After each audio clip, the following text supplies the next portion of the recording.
People are often asking me, what does WOLA do? Well, we do education and advocacy work. How do we do that? WOLA, every program at WOLA works closely with counterparts in Latin America.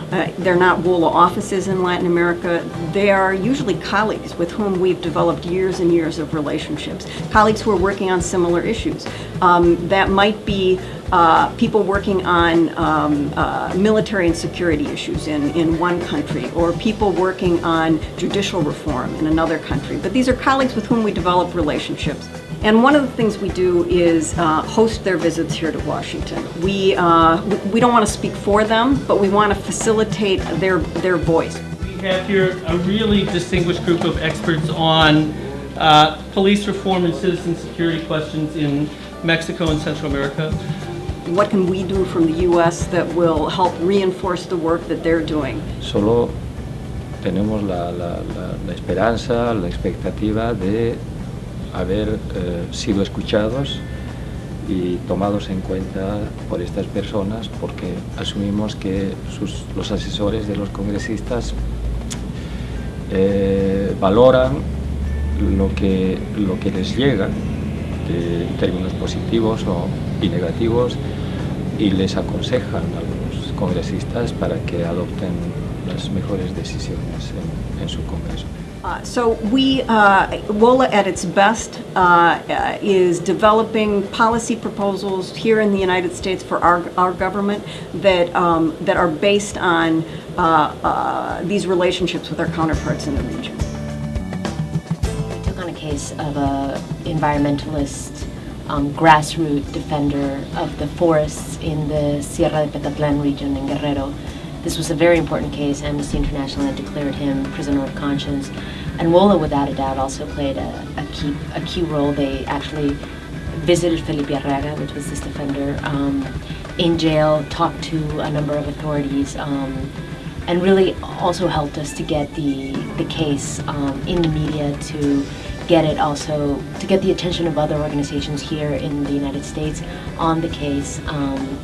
And just to engage with Mexican authorities, I think, in advocating for his liberation. So, and he was freed and declared innocent of all charges. So I think it's a success story where WOLA played an important role.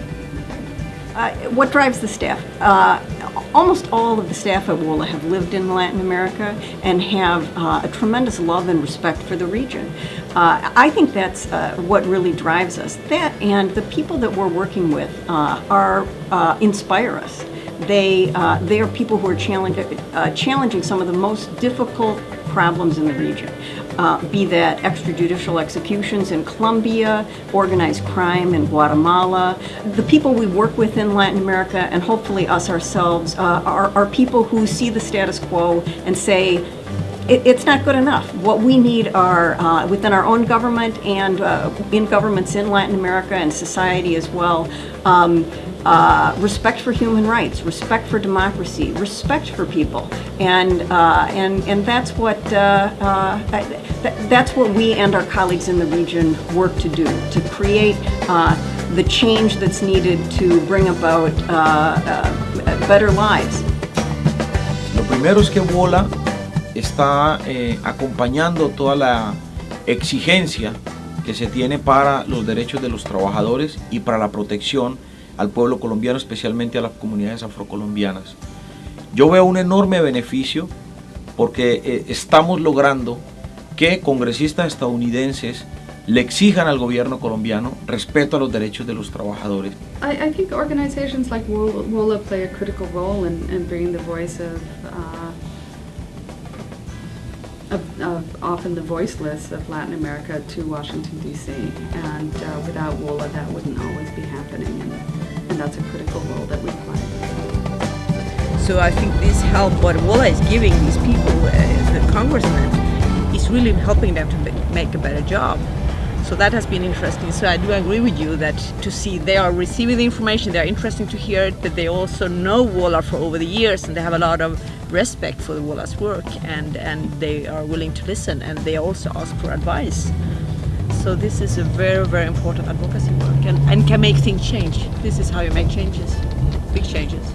our visit to Capitol Hill with the Norwegian Refugee Council's Internal Displacement Monitoring Center was focused upon educating members of the U.S. Congress as well as staffers on the situation of the internally displaced, but in particular to report to them about a recent joint visit that WOLA undertook with the NRC to Colombia in February 2008. We found that yes, we are listened to. A lot of our recommendations are taken into account. We also find that although there are many visits by, especially in the past year, there's been more than 45 visits of congressional delegations to Colombia to try to learn what is happening in Colombia directly from the source.